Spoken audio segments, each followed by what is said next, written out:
your net control operator for the River City ARC's Slow Scan TV Net.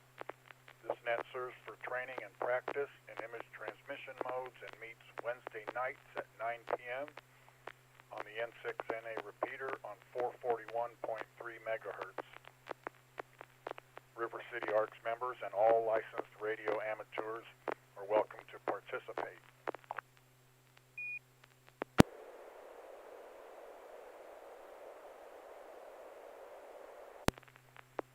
If you wish to join the net or need to make a call at any time, please announce your call sign between transmissions and net control will acknowledge you. If an emergency should arise and you need the repeater, please contact the net control by saying break, break. A double break signifies emergency traffic. The net will stand by for you until the emergency is terminated or the traffic is moved to another frequency.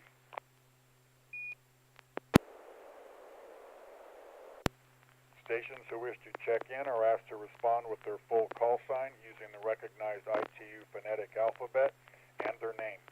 I will recognize each station before continuing.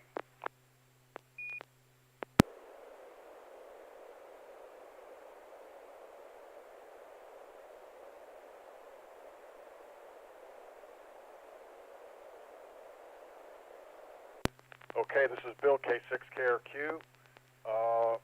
I'm ready to take check-in, so first check-in, come now please. Norway 6 Yankee, Germany, N6YG, George and Lincoln. Good evening. Hey George, good to have you. Next check-in. Good evening everyone, Alpha India 6 Delta Golf, Joel in Florin. Hello Joel, good to have you also. Next check-in. November 6, Papa Golf, Quebec, Bob in Northmost Roseville. Hello Bob, welcome. Good to have you. Next check-in. N6 Delta Hector Tango, Jim, Grass Valley. All right, I got Jim in Grass Valley. Welcome, good to have you back. Next check-in. Kilo Papa 4, Mike Delta Carroll, Citrus Heights. Carmichael, just watching. Hello Kayla, it's good to have you nevertheless. I'll call on you for a comment if you wish. Be fine, thank you. All right, very good. Anyone else? This is Kilo Papa 4, Mike Delta Carroll, Citrus Heights.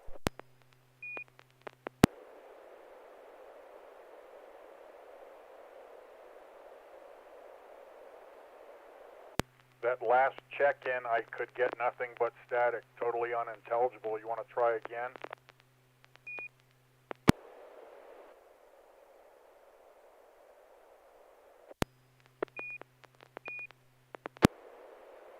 Hi, Carol. Always good to have you also.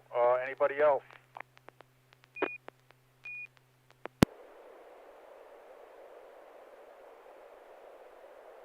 All right, very good.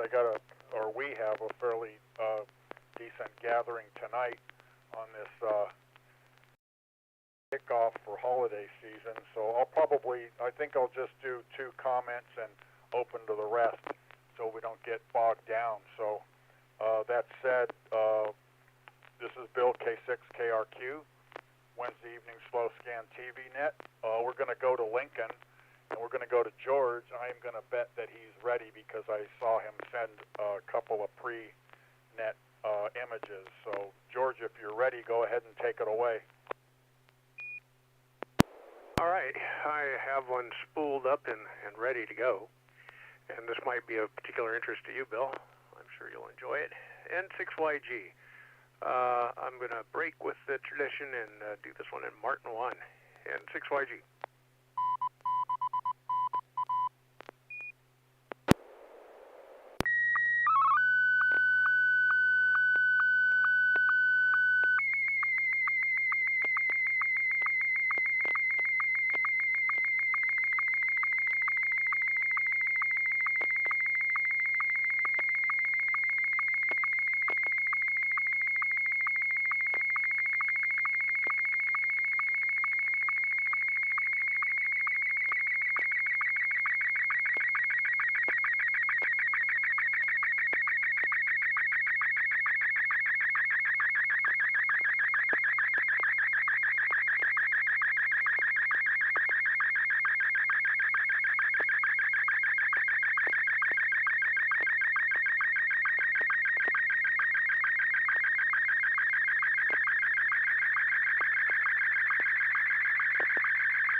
that one came through excellent, George.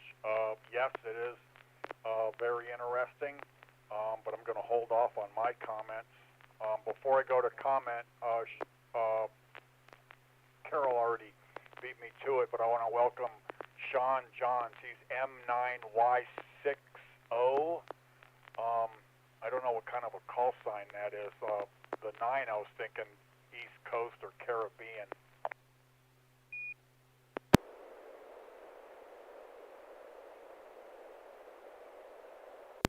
Anyway, we're going to go ahead to comments. We're going to go to Joel, AI6DG first, and Joel, tell us how you got the picture and any commentary on it. Excellent reception. Black and white photo, just a handful of pops. We've got a 4-track snowcat. Usually it's like a 2-track snowcat with like skis on the front, but this has tracks on the front and the back. And it's labeled Trans-Antarctic Expedition. And in the back of it, setting on the snow outside of it, we've got some people just kind of staring at it, probably a bit dumbfounded because the snowcat is straddling what looks like a very large and deep snow crevasse with just the bare little bit of the front and the back of the snowcat on the edges. So it's just about to fall down into oblivion. That must have been fun for whoever was driving it when all of a sudden it got into this predicament. Back to net, AI6DG. Thank you, Joel. Yeah, this is like a truly perilous situation here. Let's go to Bob in northmost Roseville. He's N6PGQ. How did you get it, Bob, and what do you have to say? Well, we have good quality here. Very few pixel pops. On my monitor, they're kind of green, but not too many. Looks like the snowcat has a couple of antennas on it, and the people are perplexed. And I wonder what they can do, because the front right track is kind of not happy. It's probably going to block any progress, and if they back up, the thing's going to catch on the lip of the crevice or crevasse on the left side, and I don't know whether hopefully they have somebody that is following them along and can give them a yank out of their predicament. N6PGQ. All right, very good. Any other comments before I go to George?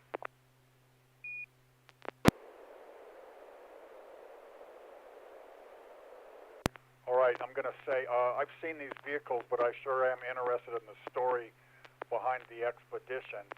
This crevasse is definitely the mother of all anti-tank ditches. So let's go to George, have him tell us about it, and if he knows what finally ended up happening. Take it away, George. I'm actually still trying to determine what happened, the end result of this. Let me turn my monitor off. Still trying to figure out what happened in the end. You can see a cable hooked up to the back of this, so it's they probably got it attached to another similar vehicle. And yeah, all I can think of when I looked at this photo is, Jesus, the amount of courage. I'm not going to use the word I would normally use. The amount of courage it takes to do something like this. This is 1957.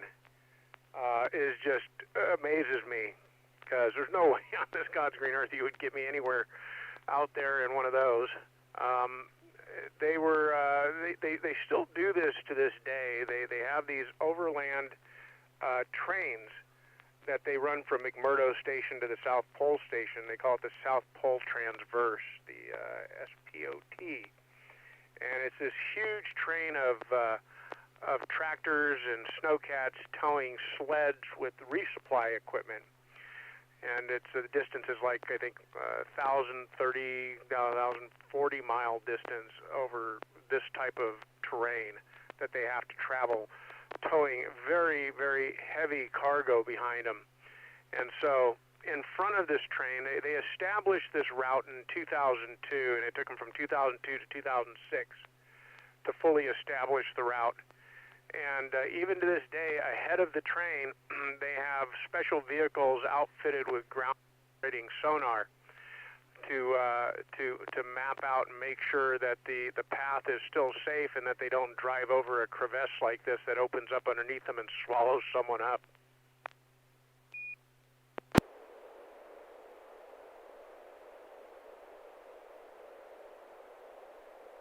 Anything else on that, George?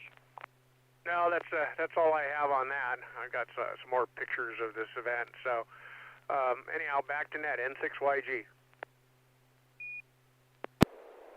Alrighty then. If this is 1957, this would be like during like the International Geophysical Year event.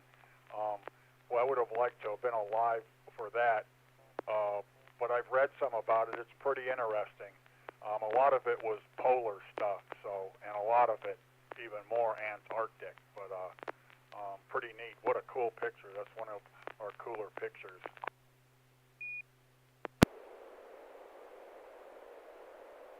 Everything, I will add this, everything I've read about this particular expedition says that they lost, and it was 1954, I apologize, not 1957, and they lost several snowcats into crevasses like this.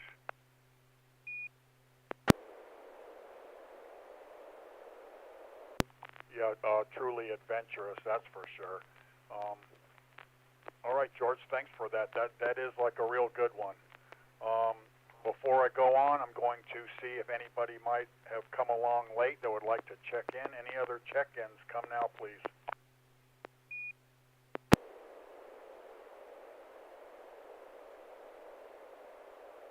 All right, none heard. All right, we're going to go to Joel AI6DG.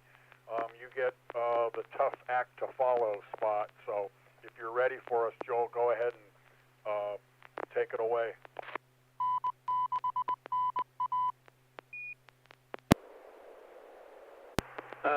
Tell me if I got tone.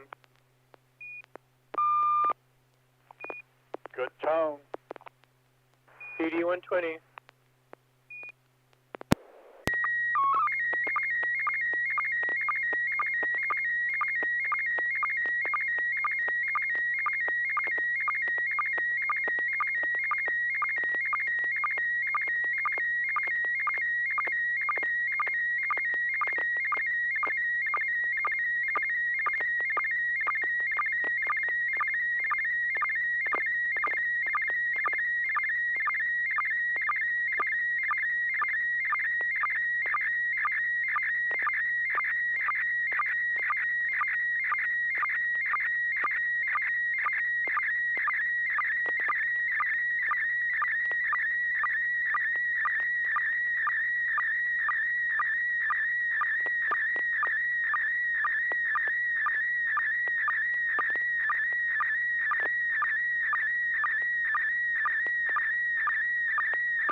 All right, very good. Joel, you're voice transmission is really clear tonight, and your image transmission, no snow on it, so it looks like the best in it that it has been, but a good picture. Before I go on, I just want to mention that Carol posted a link to a video of the snowcat in George's picture. I don't know if it's the same one, but it's up there on YouTube. All right, commentary time. We're going to go to Grass Valley. We're going to go to Jim, KM6 DVT. Jim, tell us how you got the picture and what you think. I got the picture pretty good. Only one horizontal line going across just the top of the bridge. That looks like the north end of the Gold Gate Bridge. The turnout there, I think. Good picture, though. And it's just surprising, no fog. Good point on the no fog. Let's go to Kayla, see if she's still on her radio, and she'd like to comment on it. Go ahead, Kayla. Thank you. I wrote on the chat, makes me homesick. I lived in San Francisco from 79 to after the Loma created quake in 89, had to move to Marin, so I seem to think that this is on the Marin side, I'm not sure. But yeah, I really miss the city at times. And that's all. It was good transmission to K6 Wiley. Any other commentary before I go to Joel? Yeah, this is Bob, N6PGQ. I'm wondering what the working area below the approach to the bridge is. What kind of materials are stored there, or what kind of work is done there.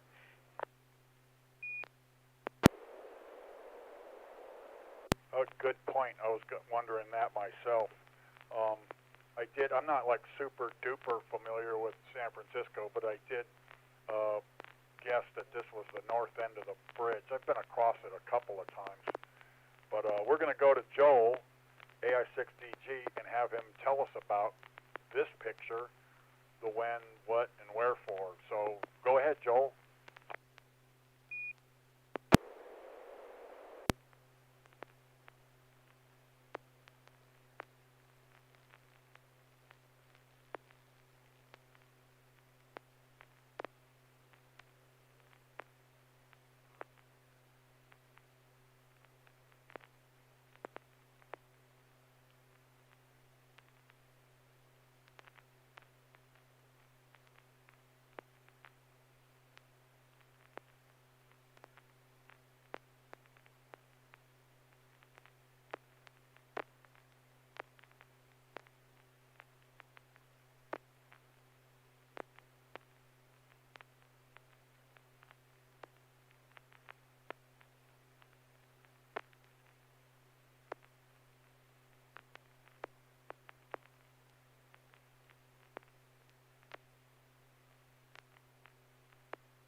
Hey, Joel, I think you're going to have to speak into the other microphone.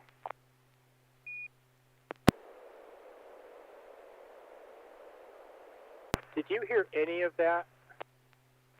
None of it. Zero.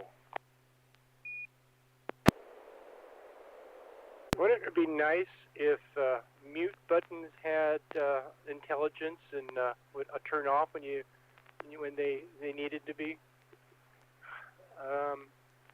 Okay, yeah. So this is obviously the Golden Gate Bridge. This is the north side. There's a really nice turnout and vista point for northbound traffic. Lots of parking, a little statue, and lots of places to go. You can't actually get to it from the south side, but there's a much smaller turnout and parking lot, and somehow there's a road that, as I remember, goes underneath the bridge over to this side of it. This is a gorgeous area. There's lots of things to do. Down along the water line, you got the whole Marin headlands you can explore to the right of here or to the west. You can walk across the bridge. I've done that. I haven't done that all the way across. I've done most of the way across once or twice. It's just so far, and it's kind of scary looking over the edge. Long ways down. I don't know what that is down below. It might be painting, but I think it's probably or earthquake retrofitting. They did that a while when this was around the time that this photo was taken. This is actually a fairly old photo. It doesn't look like this now, I'm sure, because they've done the suicide prevention netting that sticks out from underneath the road deck. I'm glad they did that rather than something at the railing. Imagine if you didn't have that nice railing and you just had some sort of chain link fence that went up 10 feet. That would be so ugly. Back to net JF6DG.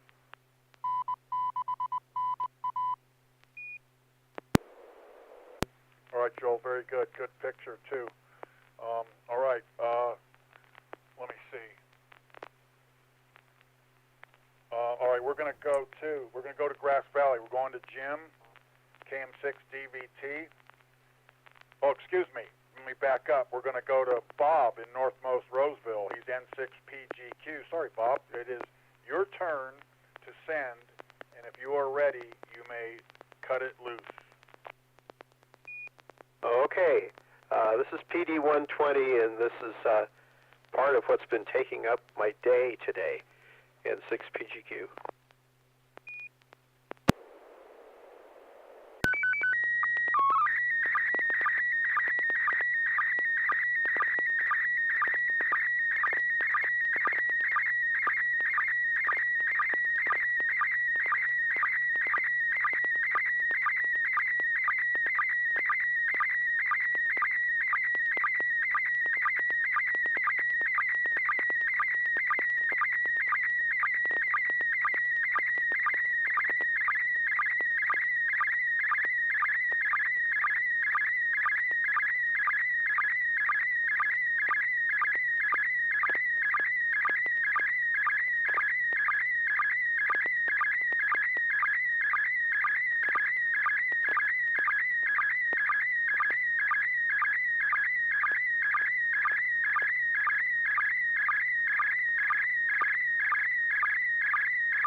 All right, Bob, very good. Good reception here. That's a Pixel Pop camouflager picture right there. I got an idea what it is, but we are going to go to Carol, KP4MD, for first comment on this picture. Go ahead if you're ready, Carol.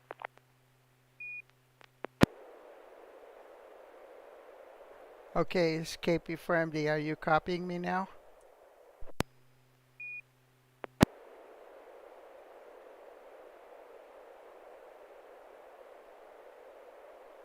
This is Carol, KP4MD. Are you hearing me? Over.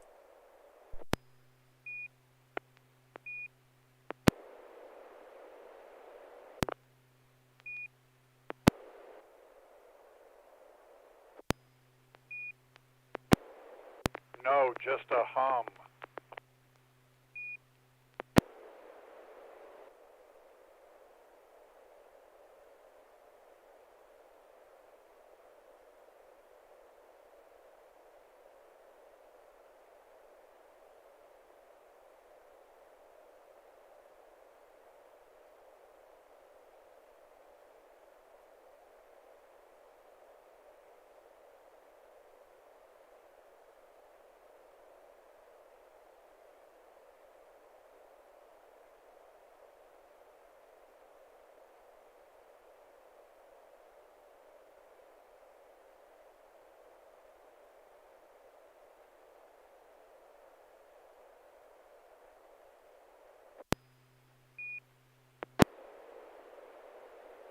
Thank you, Carol. Let's go to the top to George N6YG. He's got like some culinary expertise. Let's see what he has to say.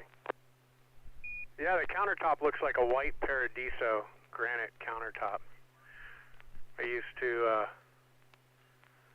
was district manager for geometric granite. That's what we did. We installed granite countertops. Anyways, that looks like, I don't know what that is. I was hoping it was a chili sauce or a chili rub for barbecue. That's what first thing I thought of. I see little flakes in there. But he said it took up most of his day, so I'm going to be curious. I mean, it could be cranberries, but I don't see, you know, all the stuff on the side of the bowl is pretty, you know, pretty solid and definitive on its own. There's no liquid running down from it, so interesting. I'm gonna just send this back and stand by and see what it is. N6YG. Oh, wait, forgot. Picture came over absolutely fantastic. Of course, with this background, it's very difficult to tell if there was any pixel pops. I have to go to history, and this was sent PD120. So I can't tell if there's any pixel pops in this, and I've enlarged it, and I use a little thing, and I'm looking at it full screen, and it really came over well. Yeah, there's a few little pixel pops here and there as I zoom in, but you really have to zoom in to see them. So with that, back to Net, N6YG. All right, thank you, George. Any other comments on this before we go to Bob? A6YLA. Kayla, go. To me, like somebody's making a pepper that looks like pepper flakes. So that would be my guess. A6YLA. All right, thank you, Kayla. Anybody else? All right, I was thinking like some kind of a red chili preparation too myself, like George says, maybe for some kind of a rub, though it does have a kind of a cranberry type look to it. And this picture on this end was like you guys say it is. I have it full screen, and the pixel pops are like countable on one hand. It's an excellent picture, excellent transmission. So that said, let's go to Bob and have him tell us about his preparation. Go ahead, Bob. Well, this is Grandma's cranberry relish recipe that we've been making for, I don't know, since I've been alive, and probably a lot before that. So it's basically ground up cranberries and oranges with the orange zest and apples and a little bit of sugar in there. And we have it every year at Thanksgiving, and everybody likes it. I don't like the jellied cranberry, but other people do, so we have both. So this is our traditional side, or one of them, at Thanksgiving, and everybody's coming to our house, N6PGQ.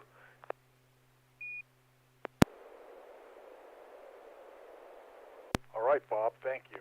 I like the jellied cranberry, but I would definitely take a serving of this. It sounds pretty good. So once again, thanks for that, and again, an excellent picture. All right, before I go on, I'm going to try. I'm at about the bottom of the hour. I'm going to see, just in case, if anybody else has come along and would like to check in. If so, come now.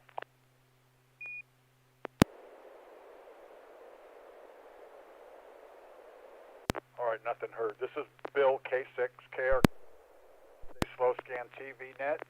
Our next participant is Jim up in Grass Valley. He's KM6DVT. So if you are ready, Jim, you may take it away.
Thanks for that, Jim.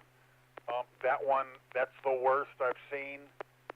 The repeater ID stomp on a picture, but I still got a good view of it, and I got questions of it. However, we are going to go to Joel for first comment on this one. It's his turn.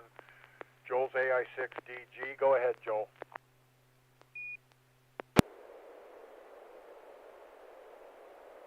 Is this thing working? Yeah, it sounded like a little bit of an echo, though.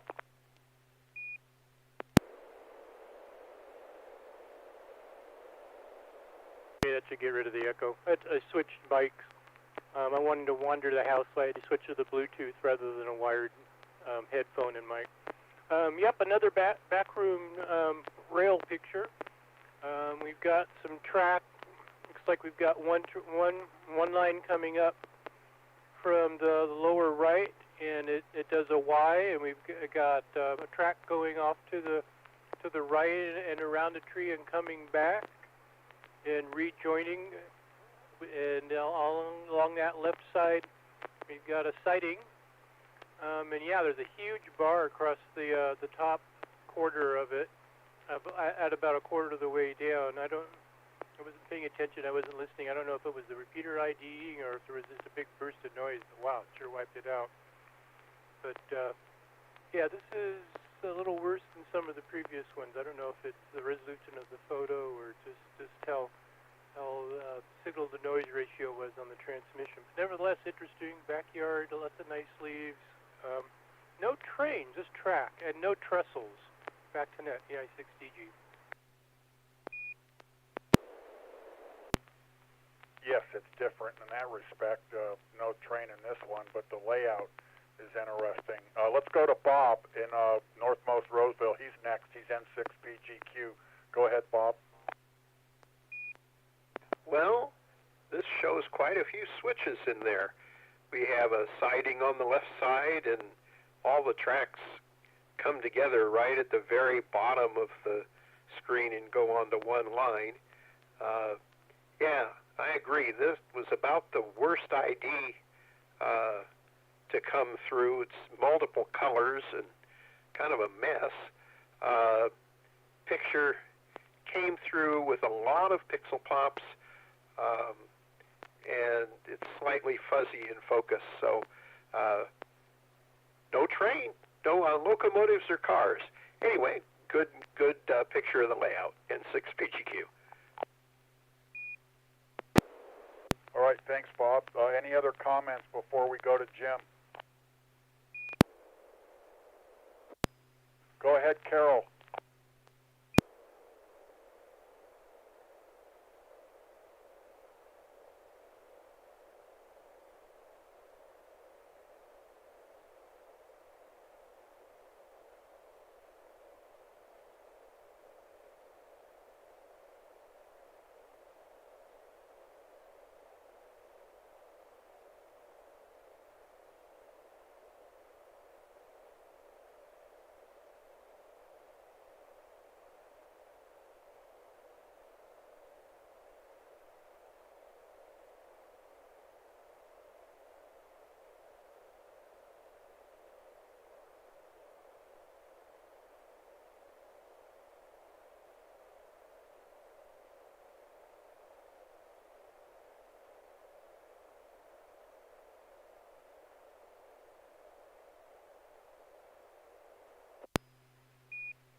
Interesting observation. I always look, with mine, I always check to make sure, like the microphone that's on my laptop itself, the ambient one, I call it, is disabled. So we'll have to have Jim check that there. I don't know. I'm trying to wrap my head around it. What's on this one, on my reception, I can still see, you can't see it on YouTube though, I can still see a sliver of Bob's picture on the very right, making the right border of Jim's picture.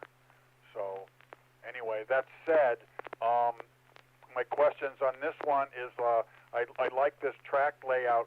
He's got the siding and a couple of switches. So what I'm just curious about is how he controls the switches. So we're going to go to Jim and have him tell us about the picture. Go ahead, Jim. Oh, darn it. Yeah, because the 1/4 came in very nice and clear. Yeah, real fuzzy. Well, the switches that you see there are all manual. The only electric switches are way far out there past the second tree that goes onto the deck, and also another switch there that we control from the deck onto the truss. And where that siding is, I added, since this picture, all these bushes now are about 3 times the height. I added another siding going off through a mine and 2 tunnels and a mine building. Well, during the snowstorm, the neighbor's tree fell into the layout, smashed the tunnels and the mine, and he refused to help. So I had to get $3,000 to get a tree removed from my layout. So much for good neighbors. All right. Oh yeah, and the width between the tracks is exactly 2 inches between the rails.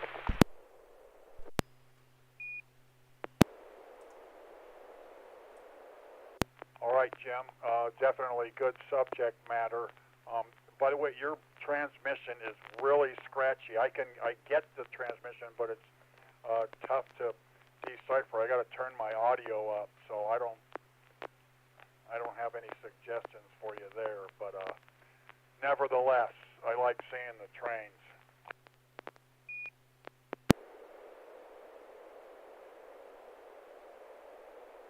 All right, that is going to bring us to Carol, KP4MD. Carol, you're next up. If you are ready to go, we are ready for you. So go ahead when you are ready. Okay, this is PD120.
right, thank you, Carol. Interesting. I thought that was going to start transmitting again and knock out the previous picture, so I'd have to look, or knock out the picture, so I'd have to use the history. But it did. I still got the original broadcast or telecast. So anyway, think ham or eat more chicken, I guess. Let's go to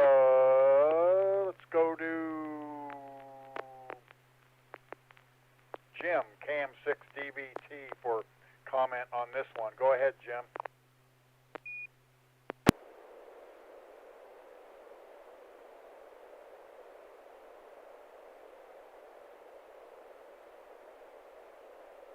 KM6DVT, K6KRQ.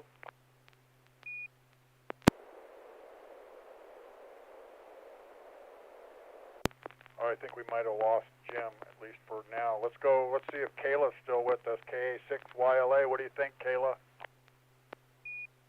I think ham, yeah, could be two ideas. Ham stations and Turkey is pleading for us to eat something other than turkey. So it's not the most sharp focus, but all the colors are there, and it looks pretty good. I don't see any pixel pops or anything, so pretty good. KA6YLA.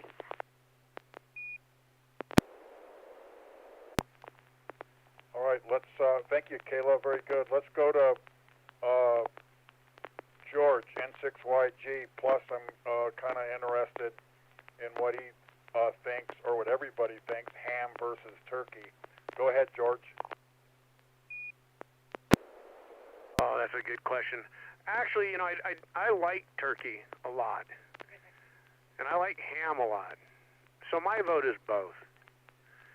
That's the one day you get to pig out and eat real good. So, but this picture is not the best image I've received from Carol. Sound like she might have been dealing with some issues with audio cutting out. I think she might be running a new system. But it actually came over relatively well. There's some pixel pops there, and she used a template with the previous picture in it. So I don't know what else to add. N6YG, back to net. Thanks, George. Not only is that a diplomatic answer for ham versus turkey, but a very good one. I'm of the same mindset. Unfortunately, my wife and my daughter aren't real fond of ham, so be turkey probably. Any other comments before we go to Carol?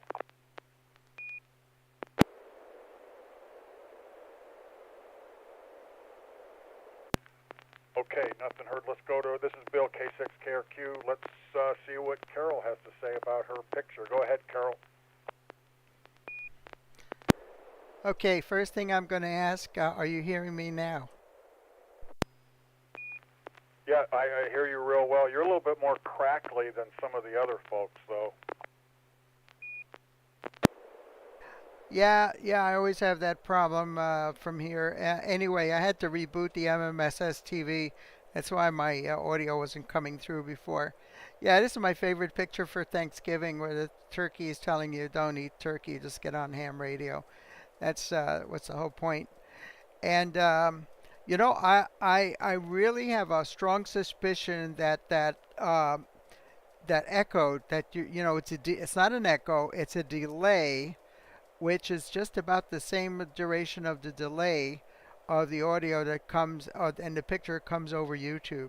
I have a suspicion that that's coming from Jim's transmitter, because I heard you talking very, very clearly in the background, mixed in with the beginning of Jim's image transmission. And I know you were not transmitting at the same time. It was the tail end of what you said, but it was repeated by the same amount of a delay that you get from the latency in YouTube. So I'm thinking that Jim is having the issue of that audio feeding through and keying his transmitter. And that's why you see after I finish my transmission, his transmitter's continuing. And he actually has said several times he never gets my pictures. And I think the reason he doesn't get my pictures is because he's transmitting at the same time I am. Back over to you, KP4MD.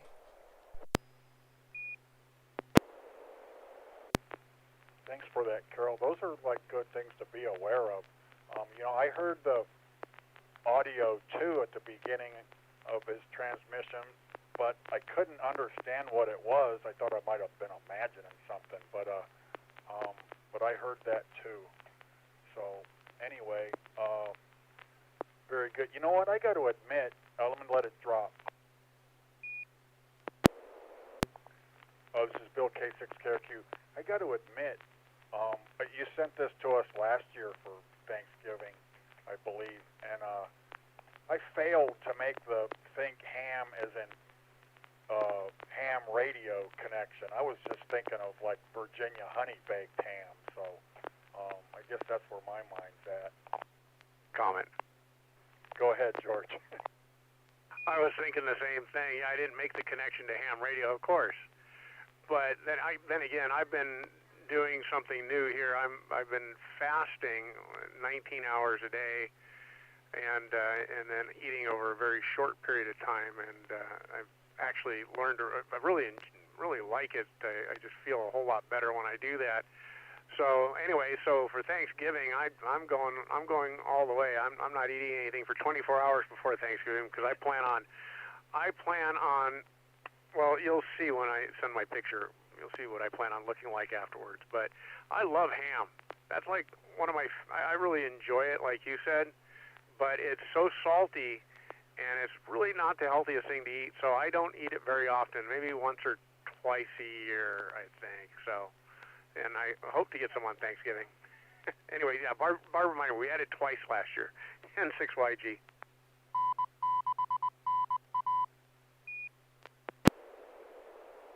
All right, yeah, I really love it too, man. Fortunately, it doesn't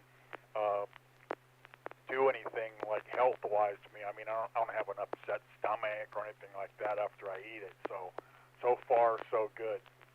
All right, that is the end of my list, so I'm going to hope that you'll let me give a try. I have one queued up, and I'm going to send it here in just 1 second.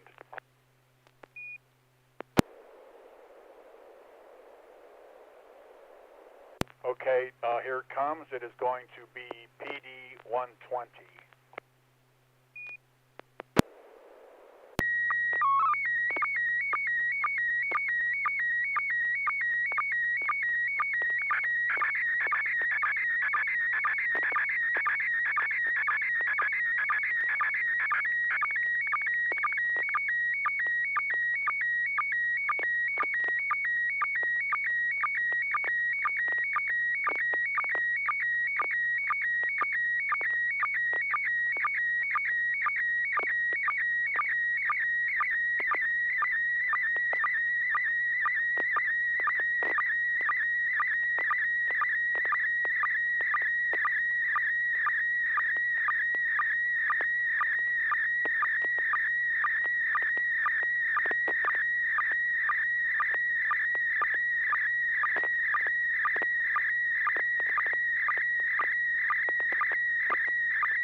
All right, from the YouTube looks of it, it looks like I might have got hit by pixel pops. But first comment on this one's going to be for Joel, AI6DG, and if any of the lettering is able to be made out, I wonder if Joel has ever been here. So go ahead, Joel.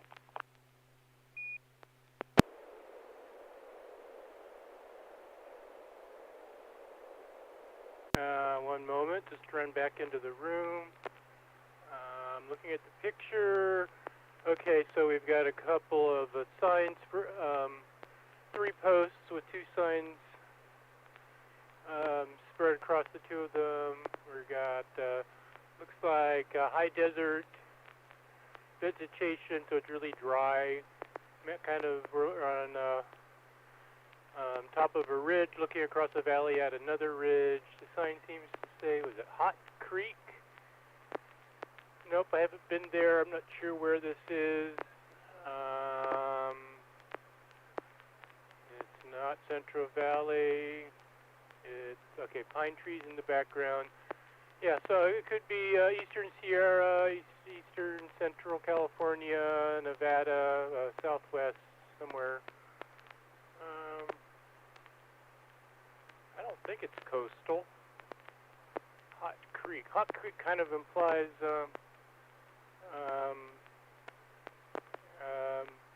volcanic something or another. Interesting. Yeah, always interesting to hear more when I have absolutely no idea. I learned something new. Back to Net AI6TG. All right, thank you, Joel. Hey, the fact that you haven't been here kind of pleases me because when I tell you where it's at, you'll be good with it. Let's go to Bob, N6PGQ, see what he can see. I wish you guys could make out more of the signs, but anyway, go ahead, Bob. Well, Joel did a good job of describing the picture. Not many pixel pops. Little cut in the mountain, at about a third down. Not a lot of trees, so it's not in the forest, and I can't see things very well on my little monitor, but it almost looked to me like it said Knot Creek instead of Hot Creek, but I'll take other people's words for it. N6PGQ. Knot Creek would have been a viable guess, too.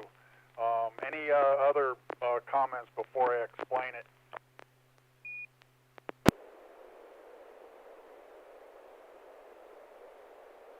All right, then. This is Bill, K6KRQ. This is Hot Creek. It's located on the east side of Highway 395, right near Mammoth. It's real close. It's only a few minutes away, kind of east-southeast of Mammoth, by the turnoff for the Mammoth Airport. This particular area of Hot Creek is a big fly fishing area. The sign on the right, you can't see it, has the catch and release rules. It's only artificial lures and barbless hooks. But nearby, like I said, it's a volcanic area. Some of the water, it really is Hot Creek. They have warning signs. It can scald you, but some of it where it mixes before it goes into the Owens River is like a spa almost. So for those of you who like the Eastern Sierra, and I know Joel has an interest, I suggest going there. The last time I was there was when we had all the snow over there, so we couldn't make it. It was all covered in snow, snowed in. So this was a summertime picture a few years ago. So if you haven't been, and if you go to Mammoth for whatever reason, go check it out. It's worth it.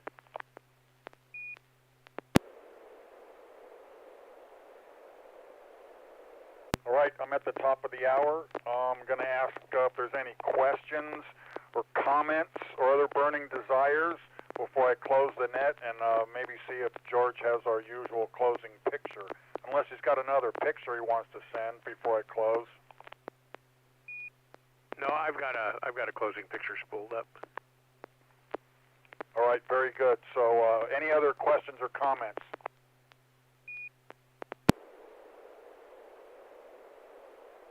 All right, then. I want to thank all who participated in tonight's SSTV Net, and I hope you're still with us, Jim. We hope to see you again next Wednesday at 9 p.m. I also want to thank you again for letting me do this. I want everybody to have a happy Thanksgiving and a happy holiday season as we kick it off, so always be safe. I'm going to close the net officially at 10:02 p.m. This is Bill, K6KRQ, wishing all of you a good evening and a very happy and safe Thanksgiving. 73. I wanted to make a comment that the M9 filter in the edit when you those little color bars. When you click those color bars, that M9 filter does a really good job pulling out the pixel pops. With that, I'm going to send this picture Martin 1 again, N6YG.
K6KRQ. Hey, you know, that Martin 1 mode looks like a decent mode. That came through real good.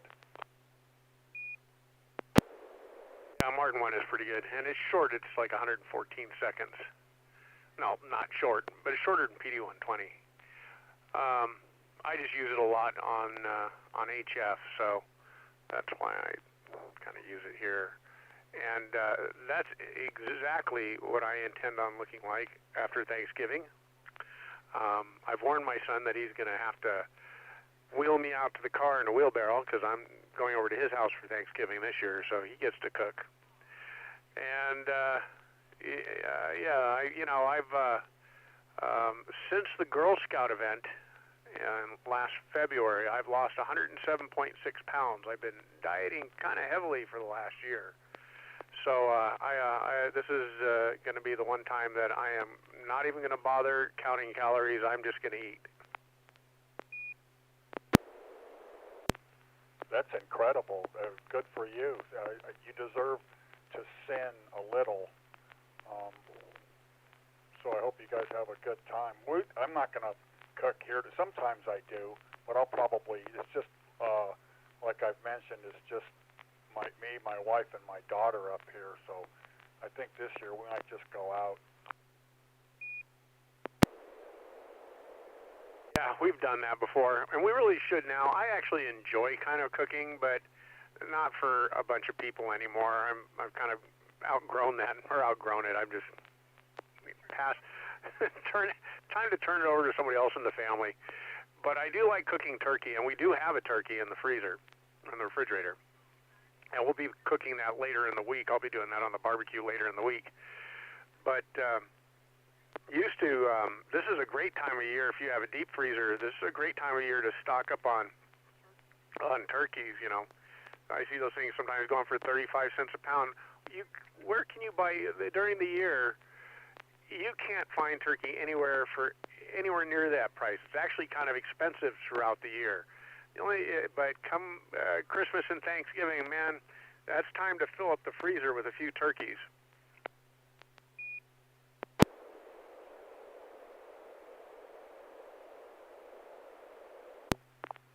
when my mom and dad were still with us, they